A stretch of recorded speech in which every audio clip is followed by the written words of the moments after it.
Good morning students, I am in Mathur with all of you from DAV public school Sikar. तो आज हम पढ़ेंगे class 5 के लिए सब्जेक्ट है EVS chapter 6 seed becomes plant का पार्ट नंबर 5 और आज करेंगे इसके question answer.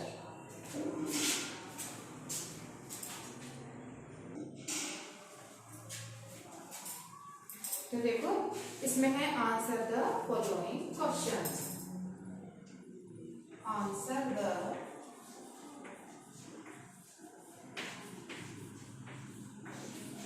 following questions.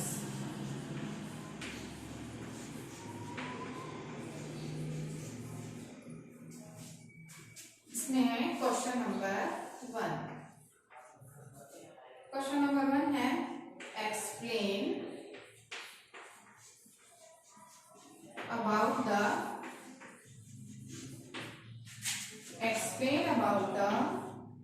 necessary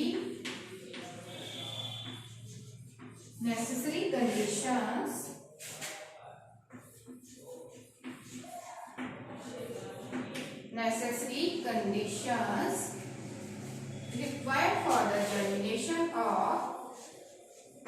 required for the germination of the seeds.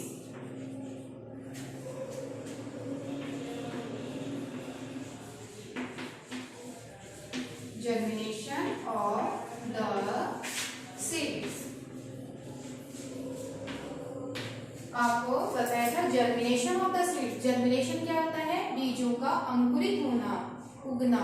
तो उसके लिए रिक्वायर्ड जो कंडीशंस हैं वो कौन कौन सी हैं, ये आपको चैप्टर में बताया था कि कोई भी जो सीड होता है बीज, उसके जर्मिनेट होने के लिए कौन कौन सी कंडीशंस जो होती हैं वो नेसेसरी होती हैं।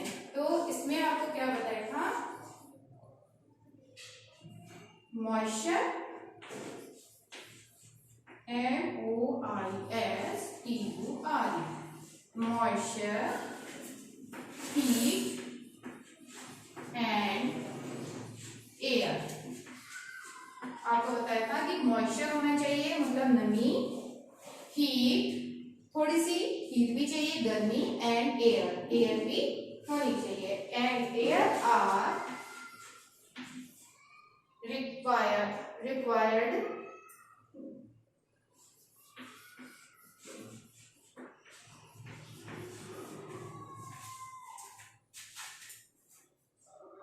for the germination of the seeds. Germination of the seeds. ये चीजें जो हैं ये जरूरी हैं। कौन कौन सी? Moisture, heat and air. तो ये इसमें लिखेंगे। अब है कि हम इसको किस तरह से जर्मिनेट कर सकते हैं, अंकुरित कर सकते हैं। By soaking the seeds,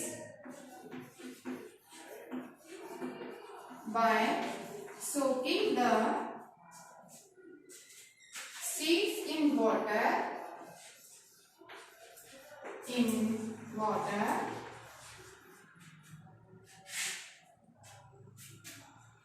and binding them in cotton cloth,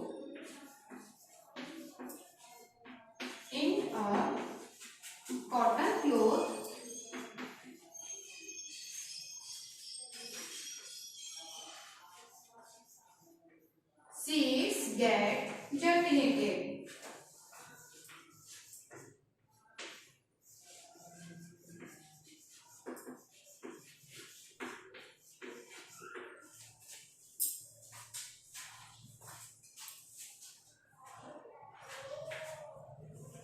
तो देखो इसको देखते हैं कौन कौन सी कंडीशन जरूरी होती है। Moisture, heat and air are conditions that are necessary for the germination of the seeds. अब देखो हम इसे कैसे जर्मिनेट कर सकते हैं? By soaking the seeds in water.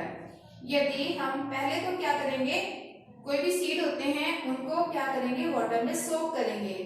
है ना, एंड बाइंडिंग देम, उसके बाद में उनको बाइंड कर देंगे, बांध देंगे इसमें किसी भी कॉटन क्लॉथ में, तब सीड्स जो होते हैं वो जर्मिनेट हो जाते हैं।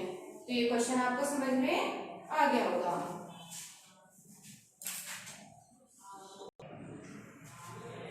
क्वेश्चन नंबर 2, क्वेश्चन नंबर 2 है name a plant, name a plant which grows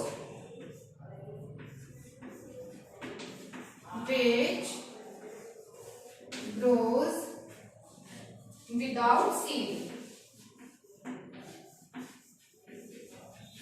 without seed. एक प्लांट का नाम बताना है जो कि विदाउट सीड ग्रो होता है, and draw a diagram of it, और इसका आपको डायग्राम भी बनाना है। Draw a diagram of it. अब देखो इसका आंसर है पत्थर चट्टाया ब्रायोफिलम, पत्थर चट्टान, PATHERCHAA,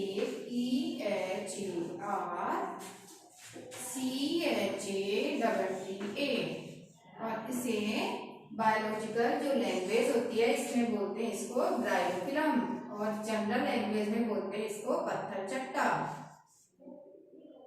BRYOPHILLIUM,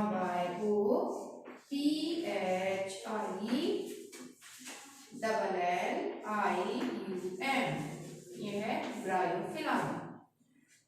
ग्रोस, ये जो प्लांट है ये विदाउट सीड ग्रो हो जाता है, ग्रो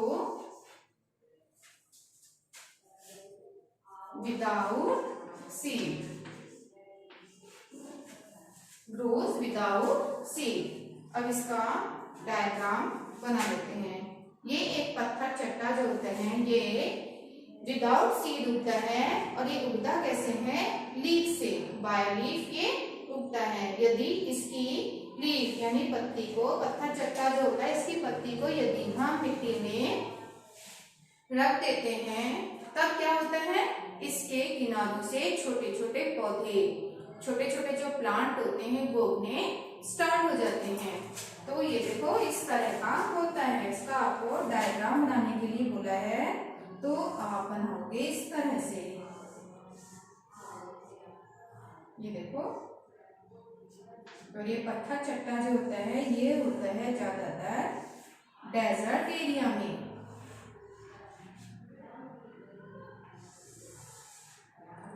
ये है पत्थर चट्टा।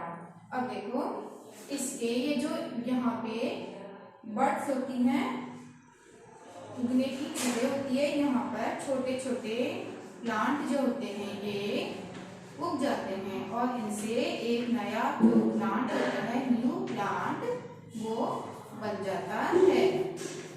तो ये है पत्थर चट्टा या ब्रायोफिलम। आपको भी इसे अपनी नोटबुक में ड्रॉ करना है, पत्थर चट्टा। तो ये है पत्थर चट्टा की पत्ती। आपने देखा है कि इसके यहाँ से छोटे छोटे प्लांट जो है ये उगने स्टार्ट हो गए हैं।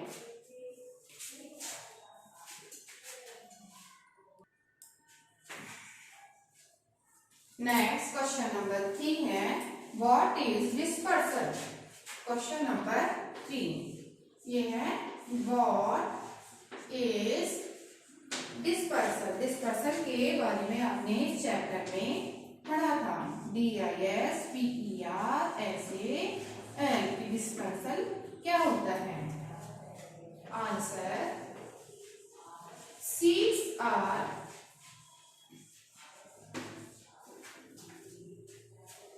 scattered, SCATTERED,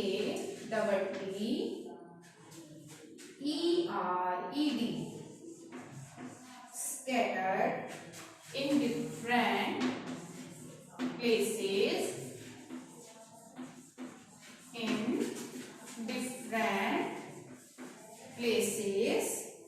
with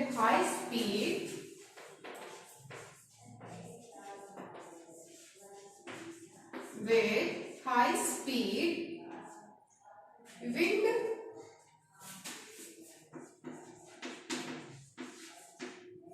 flow with water, flow with water, or stick on the beak of the birds, or stick on the beak of the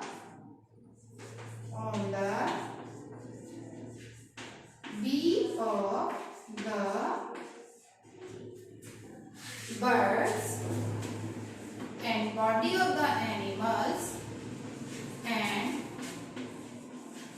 body of the animals.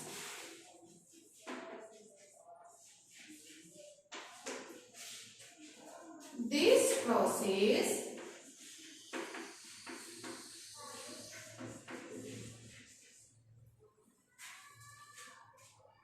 of scattering of seeds, SCATTERING,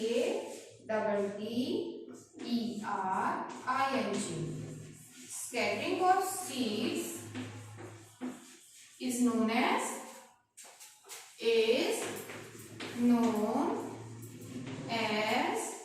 dispersion.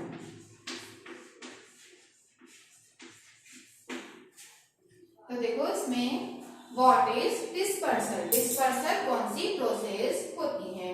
तो इसमें क्या होता है कि seeds are scattered in different places. Seeds जो होते हैं, जब किसी भी प्लांट पर सीड हो जाते हैं, ठीक है, सीड होते हैं तो सीड्स आर स्कैटर्ड, ये बिखर जाते हैं। स्कैटर्ड मतलब होता है दूर दूर तक हाई स्पीड से जाना, बिखरना, क्योंकि तभी तो सीड जो है वो उग पाएंगे। पौधे जो होते हैं वो अपने आप भी उग जाते हैं, एक तो हम उन्हें ग्रो करते हैं और एक जो प्लांट होते हैं वो अपने आप भी उगते हैं। Seeds are scattered in different places with high speed, ये हाई स्पीड से जाते हैं या फिर विंड से, हवा से जाते हैं, जब तेज हवा चलती है तभी बिखर जाते हैं, या फिर फ्लो विद वाटर, जो समुद्र और नदियों के किनारे पर जो प्लांट होते हैं वो कैसे जाते हैं, जैसे कोकोनट होता है कैसे जाता है, वाटर के साथ में, और stick on the beak of the birds, और या फिर जब बर्ड्स खाते हैं फ्रूट्स वगैरह तो सीड जो होते हैं वो इनकी बीक पर स्टिक मतलब चिपक जाते हैं, बर्ड्स के बीक पर, and body of the animals, और एनिमल्स जो होते हैं ये जब कहीं पर जाते हैं तो प्लांट जो होते हैं इनकी प्लांट के जो बीज होते हैं वो इनकी बॉडी पर क्या कर जाते हैं, चिपक जाते हैं, और जब भी ये कहीं पर जाते हैं तो वो क्या हो जाते हैं, ग्रो हो जाते हैं, जर्मिनेट हो जाते हैं। तो ये जो प्रोसेस होती है, this process of scattering of seeds, बीजों की जो स्कैटरिंग मतलब होता है बिखरने की, दूर दूर तक जाने की जो प्रोसेस होती है, ये क्या कहलाती है, डिस्पर्सल कहलाती है। तो ये क्वेश्चन आपके समझ में आ गया होगा।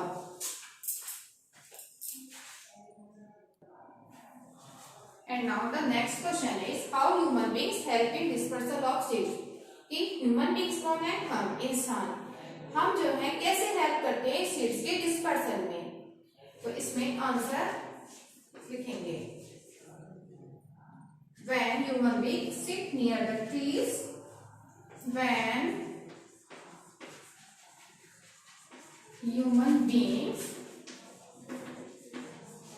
sit near the trees,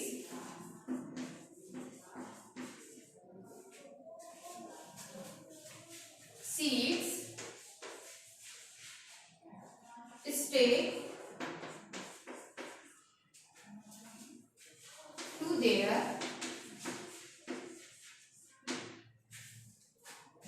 clothes and carry to other places and carried to other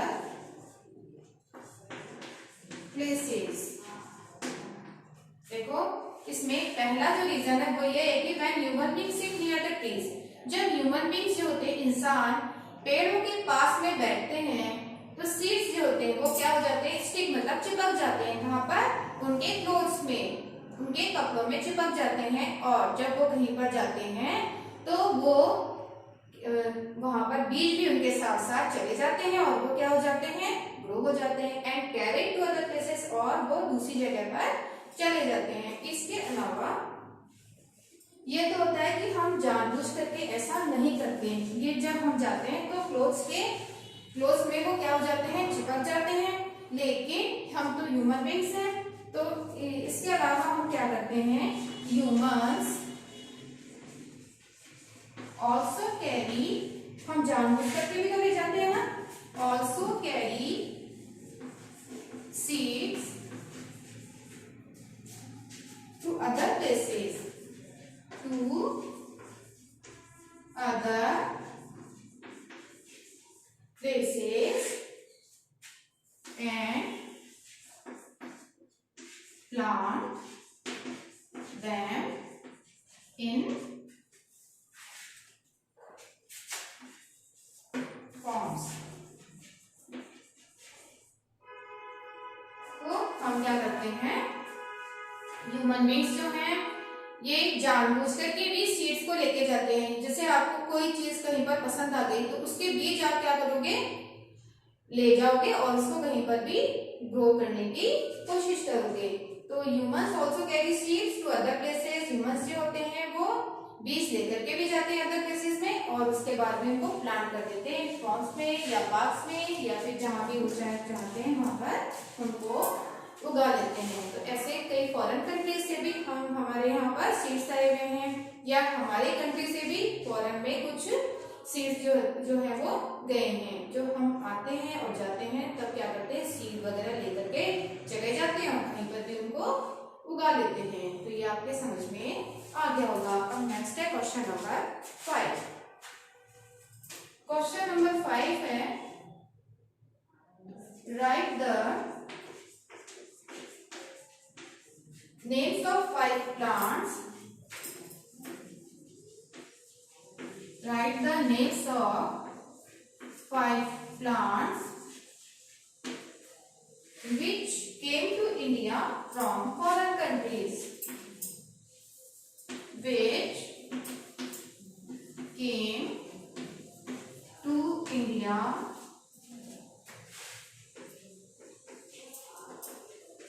from foreign countries, FOREIGN, foreign मतलब विदेश, other countries, COUNTRIES। तो कुछ प्लांट्स के नेम बताने हैं जो हमारे यहाँ पर अदर कंट्रीज से या फॉरेन कंट्रीज से आए हैं। तो इसमें आप नाम बता सकते हो टी, चाय के जो पौधे हैं ये अदर कंट्रीज से आए हैं। Coffee, COFFE, coffee, lady finger,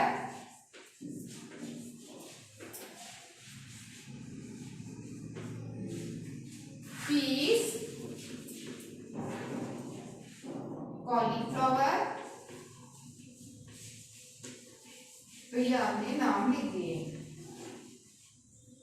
etcetera came to India from foreign countries. तो ये जो प्लांट्स हैं ये हमारे यहाँ पर अदर कंट्रीज या फॉरेन कंट्रीज से आए हुए हैं। ये हमारे यहाँ के प्लांट्स नहीं है। जो हम चाय पीते हैं, कॉफी पीते हैं, लेडी फिंगर, पीस, कॉलीफ्लावर, ये सभी को पसंद है। तो ये आप इसमें नाम लिखोगे।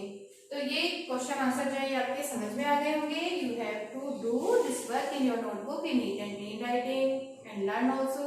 If you have any problem, then you can send message or call on school WhatsApp number. Thank you.